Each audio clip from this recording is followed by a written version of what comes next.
Hey everyone. So last night there was something that happened that was pretty triggering to me, and I was a little dysregulated even before it happened. And then, I was just kind of set off.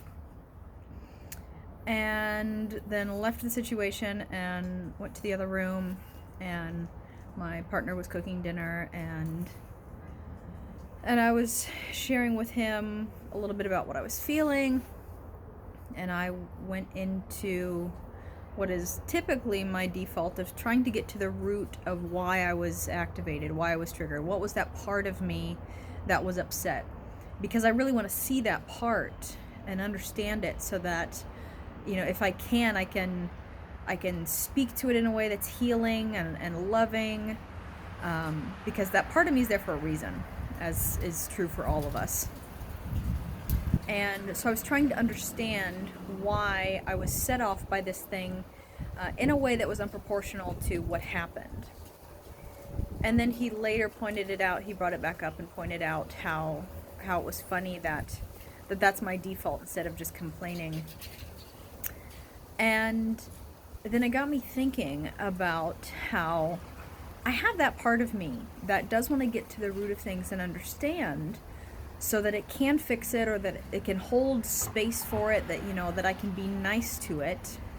Or there's a version of that part of me that wants to shame the feeling, shame the emotion, and say you shouldn't be acting this way, you shouldn't be feeling this way, and can be kind of unkind to parts of me.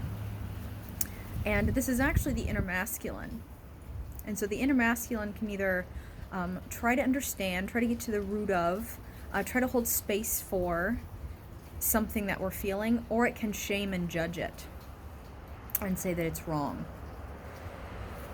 And so after just kind of observing that, he brought it up again, and then there was this moment where I paused and I thought, okay, so I've definitely got this developed inner masculine that works in the healthy or the unhealthy way.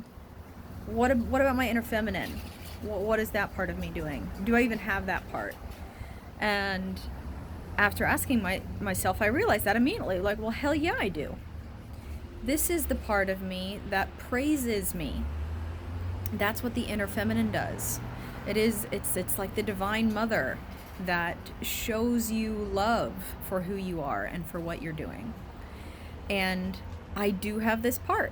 and as I was observing the inner masculine in myself, I thought, oh my gosh, am I just trying to make sense of my emotion and, get to the bottom of things, or be harsh on myself and rigid, or, where's the love, essentially? Not that masculine is not love, but where's the warmth, essentially? Where is the comfort? And so was just checking in with myself, and I've got that part.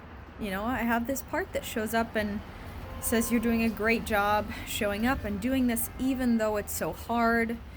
You're doing a great job doing this even though you don't want to. I know you're tired, and yet you're giving all of these things to the world and people around you.